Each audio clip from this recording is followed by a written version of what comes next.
What's up, everybody? I'm Raph, and this is Petunia, the western hognose snake or plains hognose snake, and that's Beep right there, our bearded dragon. There are laws that are trying to be passed currently that would damage us as a reptile community. Things like banning the interstate travel of any reptile and banning certain species in certain spots. I'm not going to go full in depth with that today. I would like to take some more time and gather some more ideas on that and really, formulate a good opinion on it.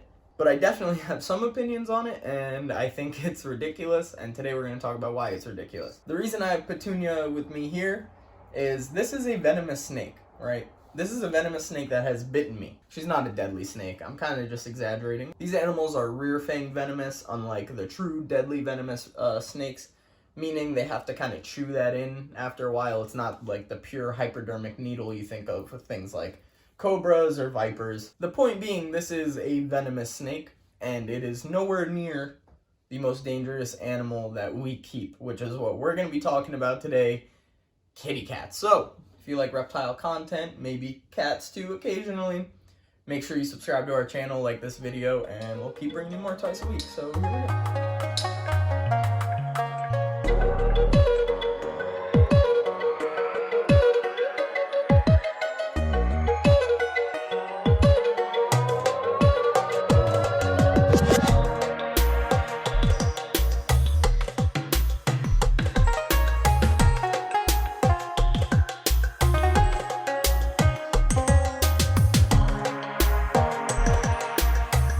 Let's start with a little info about domestic cats, or Felis catus. Their closest living relative is the African wildcat, or Felis sylvestris libica, I think. These guys are native to Africa and Asia. These cats, as we know them, actually domesticated themselves by finding benefits living near human civilizations, settlements, things like that. Our food would attract rodents, and those rodents would attract these murder mittens right here.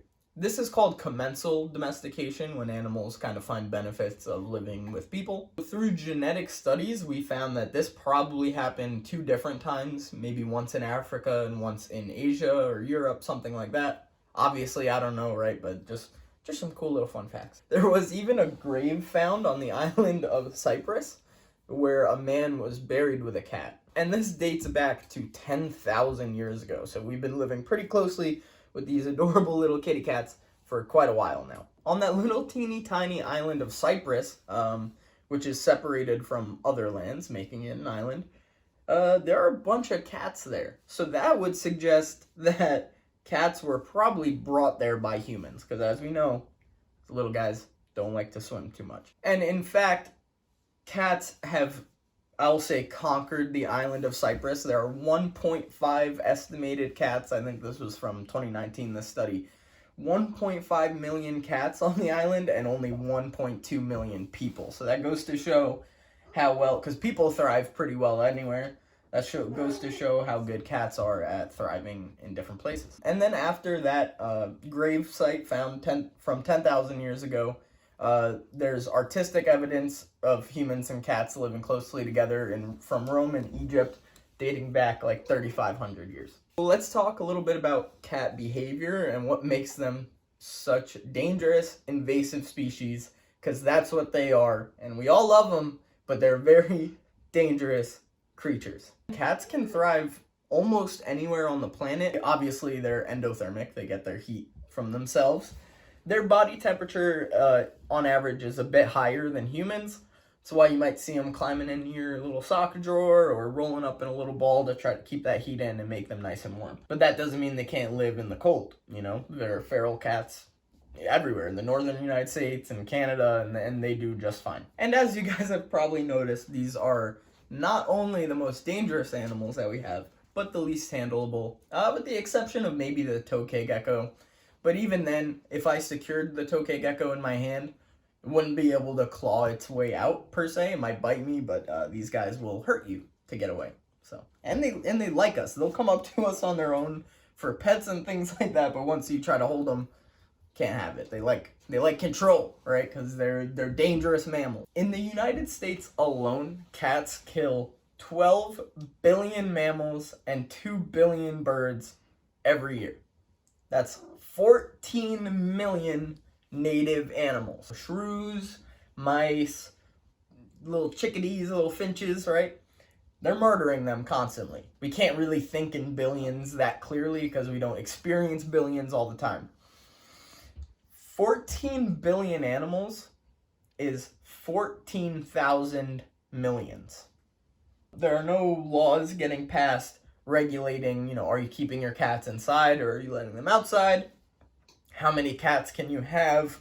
Where can you transport cats? These things don't exist, and cats can live in the wild as feral cats anywhere in the United States. So all of these things considered, that's what makes these reptile bans so ridiculous. There is actually a parasite that many cats can carry and can easily get from being outside. It's called toxoplasmosis, and toxoplasmosis, it doesn't kill cats, it doesn't kill humans necessarily, right? But what it does is it'll be taken on by a rodent eating, just living in a dirty kind of environment.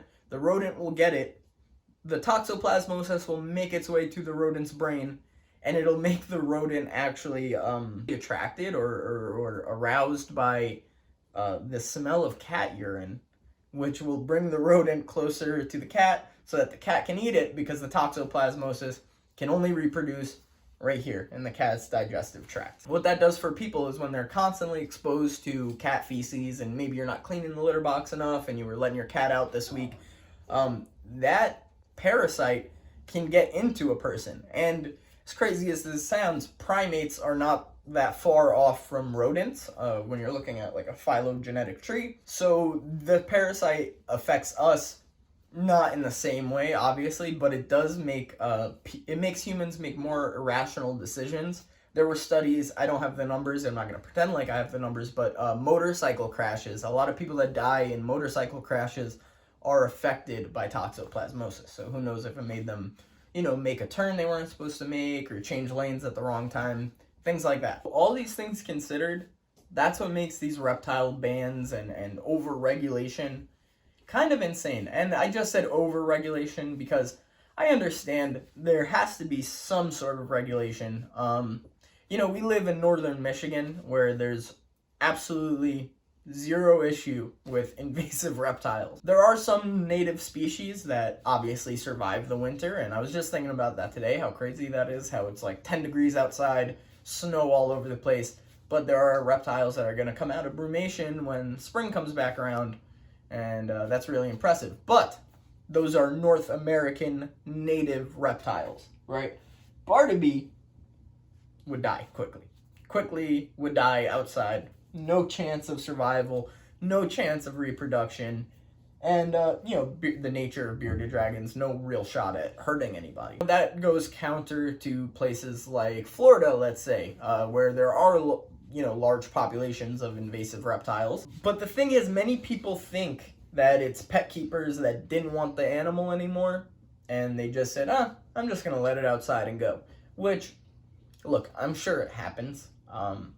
But these, let's say Burmese pythons, right? Everyone knows about these Burmese pythons that are running the Everglades. There was a breeding operation, I don't remember exactly when, maybe the 90s? There was a breeding operation that got wiped out by a hurricane and didn't have the proper procedures in place to keep the animals in during such a hurricane, and they got out. And again, these are breeding groups of Burmese pythons, so that's really where the Burmese pythons came from in the Everglades. It wasn't really just somebody's like, because it would take thousands of people to just be like, I'm just going to let it out, over and over and over again for this to happen.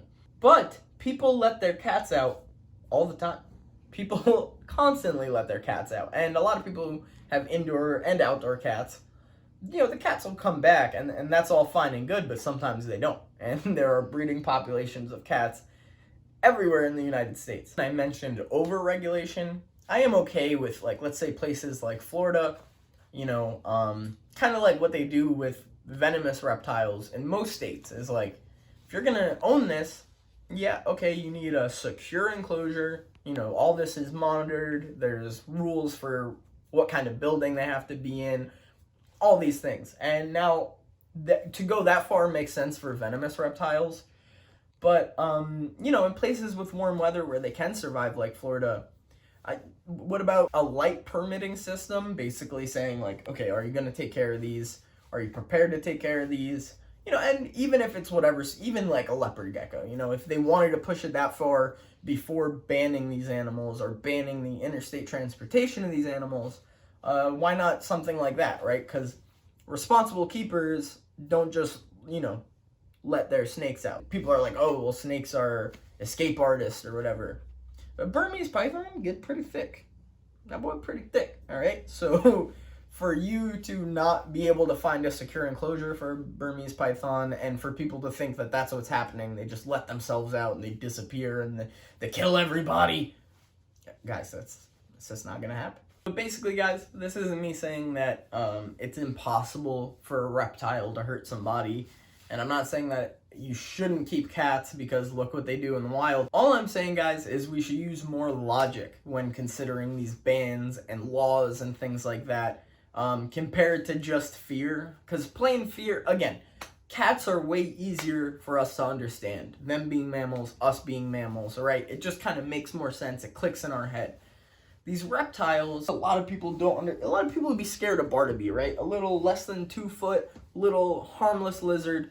But she might make people nervous, and it's not because of anything that bearded dragons have done in the past.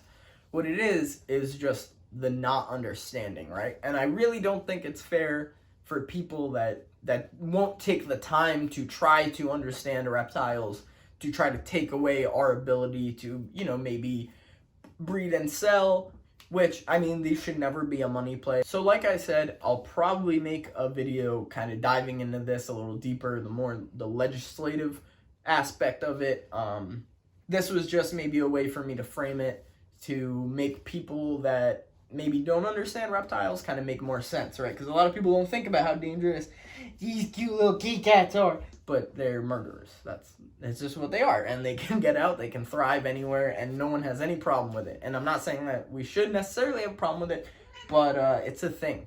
It's a thing, and it's not being accounted for when talking about banning things with reptiles. So that's going to do it for today's video, guys. If you like it, Mochi wants you to like and subscribe and get away. I will be bringing you more reptile content twice a week. Again, this next video about this is probably going to come out soon, and that might have a little more of a somber tone. But, you know, we're going to keep it light. We're going to keep it fun. We got cool things going on. You guys supporting us means the world. So, with that said, I think that's going to do it. Right, Barnaby? Anything? We'll see you next time.